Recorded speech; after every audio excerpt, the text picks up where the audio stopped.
안녕하세요. 대한민국에서 항공산업을 가장 쉽게 설명해 준다고 자부하는 대기업의 담당 멘토 김기동입니다. 자, 오늘은 에어부산 같은 경우에는 대한항공 합병에 대해서 영향을 받을 수 있기 때문에 이 대한항공 합병에 대해서도 간단하게 알아보도록 할 텐데요. 이 세부적으로 어떠한 내용인지, 그리고 에어부산이 앞으로 추가적으로 이 통합 LCC로 합병을 할 수 있을지, 추가 상승 모멘텀이 있을지, 이런 부분들을 이 영상 속에서 풀어보도록 할 테니까요. 딱 5분만 집중한다고 생각하시고 지켜봐 주시면 정말 감사하겠습니다. 이번 시간은 대한항공 합병 승인에 따른 통합 LCC가 될 수 있을지 이 부분에 대해서 간단하게 알아보도록 하고요. 이 에어부산 같은 경우에는 분리매각에 대해서 좀 말이 많습니다. 그렇기 때문에 이 현황에 대해서도 간단하게 알아보는 시간을 가져보도록 하겠습니다. 그 다음으로는 에어부산 같은 경우에는 현재 이 주가의 움직임이 그렇게 좋은 모습은 보여주고 있지 못하기 때문에 여기에 대해서 저희가 어떻게 대응 전략을 짜는 것이 좋을지, 이렇게 세 가지에 대해서 자세하게 설명해 드리는 시간을 가져보도록 하겠습니다. 이 대한항공 같은 경우에는요, 이 지난달 말에 아시아나항공과의 기록결함 심사에서 필수 신고 국가라고 할 수 있는 일본 경쟁 당국의 승인이 연내 합병이 승인을 좀 받았습니다. 그렇기 때문에 이렇게 진에어, 대한항공의 모회사인 진에어와 에어부산, 에어 서울의 입지도 좀 변화될 수 있다라고 저희가 볼 수 있겠는데요. 현재는 이렇게 일본, 이 대한항공 아시아 합병을 승인했기 때문에 미국 EU만 남았다고 하면서 여기에 대한 이슈가 좀 커지고 있는 상황입니다. 이 대한항공 같은 경우에는 지난달 31일에 필수 신고 국가인 일본 경쟁 당국의 이 아시아나항공 인수를 승인을 받았고요. 14개국 중에 12개국을 승인을 받았기 때문에 이제 앞으로 EU 그리고 미국만 좀 남아있다고 설명을 드릴 수 있겠습니다. 그렇기 때문에 업계에서도 연내 합병을 점치고 있는데요. 가장 큰 산으로 여겨졌던 EU 경쟁 당국이 지난해 이 조건 보완을 걸치면서 2월 14일에 2월 14일까지 마감을 하기로 했죠. 이달 중순에 좀 승인을 예상을 하고 있고, 이 미국의 승인은 조금 미국 법무부가 이 반독점 기조에 대해서 좀 강한 포커스를 보이면서 여기에 대해서 좀 힘들 수도 있겠지만 이 대한항공이 잘 수월하게 나갈 가능성도 있다 라고 설명을 드리고 싶습니다. 그렇기 때문에 합병 같은 경우에 점점 가시화되고 있는 모습을 보여주고 있고, 이 에어서울 같은 경우는 아시아나항공의 자회사이기 때문에 여기서 좀 중요하다라고 설명을 드릴 수 있겠습니다. 그렇기 때문에 제가 이 추이를 알아야지 앞으로 향후 좀 대응을 할 수 있기 때문에 여기에 대해서 간단하게 설명을 해드리도록 하겠습니다. 이 대한항공과 아시아나 합병이 성사가 되면요, 이들을 모회사로 둔 진에어, 그리고 에어 부산, 에어 서울, 서울과 이 부산, 에어 부산이나 에어 서울입니다. 에어 부산 이 통합 LCC, 세 개가 합치는 통합 LCC가 시작될 방침입니다.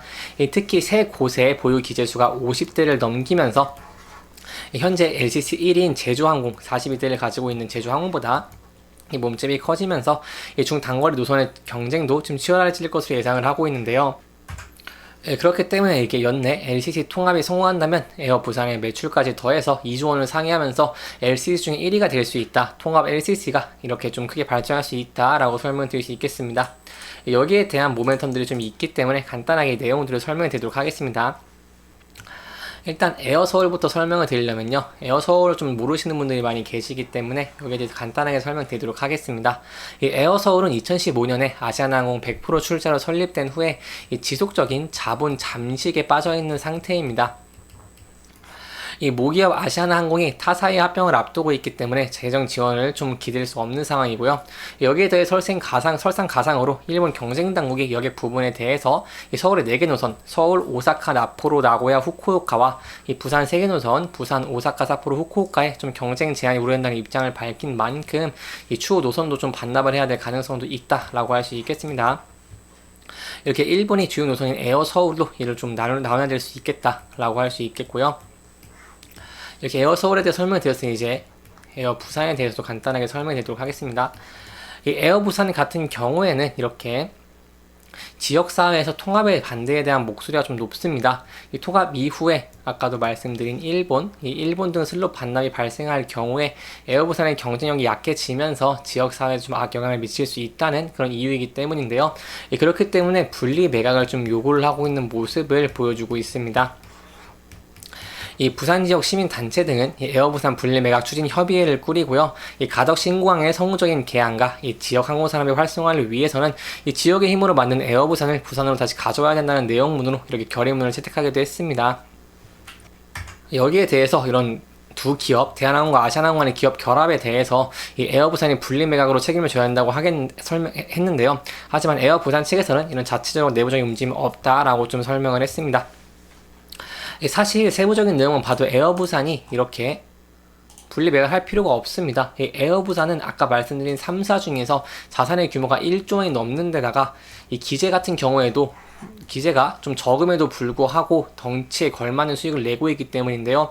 지난해 산무이 같은 경우를 좀 비교해 본다고 한다면 제주항공과 비슷한 수익을 내고 있다고 할 수 있겠고, 이 사실상 아시아나 항공의 사물사업부 다음으로 좀 알짜 회사라고 할 수 있겠습니다. 이러다 보니까 이렇게 새 주인이 될 대한항공이 에어부산을 매각할 가능성을 적게 보고 있고요. 거기에 대한 근거는 단기적으로 에어부산 매각이 통합 3사 노선 제휴정보다 더 많은 이익을 안겨줄 수는 있겠지만, 장기적인 차원에서 노선 3사 통합에 따른 인위적인 구조조정 비용 축소를 통해서 이 수익성 확대에 더 도움이 될 것이라는 분석 때문입니다. 따라서 분리매각에 대한 가능성은 좀 매우 적다고 할 수 있겠고, 저희가 앞으로 바라봐야 될 부분들은 통합 LCC 3사가 어떻게 출범할 수 있을지 이 여부를 지켜보는 것이 중요할 수 있다고 설명을 드릴 수 있겠고요. 여기에 대해서 뭐 추가적인 이슈가 나온다거나 추가적인 내용이 나온다고 한다면 또 제가 자세하게 설명해 드리도록 할 테니까요. 제 영상 계속해서 챙겨봐 주시면 정말 감사할 것 같습니다. 이렇게 에어부산의 내용에 대해 간단하게 살펴보았으니 주가의 측면도 간단하게 설명드리도록 하겠습니다. 이 에어부산 같은 경우에는요, 현재는 좀 좋은 움직임을 보여주고 있습니다. 거기에 대한 근거가 뭐냐 한다면, 이 앞서서 121선에서 저항을 받았던 모습들을 보여줬는데, 현재 이 높은 거래량과 함께 이렇게 121선을 좀 돌파를 해주는 모습을 보여주면서 121선 위에서 안착을 해주고 있는 모습을 보여주고 있습니다. 따라서 현재 121선에서 좀 지지를 받고 있는 모습을 보여주고 있기 때문에, 여기서 이제 11선을 다시 돌파를 해주면서 21선입니다. 21선을 돌파를 해주면서 241선을 좀 돌파를 하게 된다면 저희가 상승 추세가 이어갈 수 있다는 점 기억하시면 좋을 것 같고요. 그러면서 현재 상황 같은 경우에는 다른 TA항공이나 진에어 같은 이런 LCC사들이 좀 조정을 받고 있는 모습을 보여주고 있기 때문에 단계적으로 좀 조정이 나올 수 있다. 하지만 앞서 큰 폭으로 상승을 하지 않고 상승을 하면서 조정을 좀 받으면서 건전하게 상승을 한 모습을 보여줬기 때문에 여기에 대해서는 저희가 이 120선에서 지지를 받으면서 주가가 하락을 하더라도 지지를 받으면서 주가가 상승할 가능성도 있다는 점 기억하시면 좋을 것 같고요. 만약 121선을 이탈해서 주가가 하락을 하게 된다면 여기에 대해서는 신중하게 접근을 하시는 것도 이 안전한 투자 방법 중에 하나가 되지 않겠나 라고 설명을 드려볼 수 있겠습니다. 이렇게 이번 영상은 에어부산의 분리매각과 통합 LCC 이런 전체적인 흐름들을 조금 짚어보면서 진행을 했고요. 해당 영상은 개인적인 의견이 많이 들어갔기 때문에 투자자분들의 주관적인 생각과 해당 내용을 토대로 현명한 선택을 하시면 좋을 것 같습니다.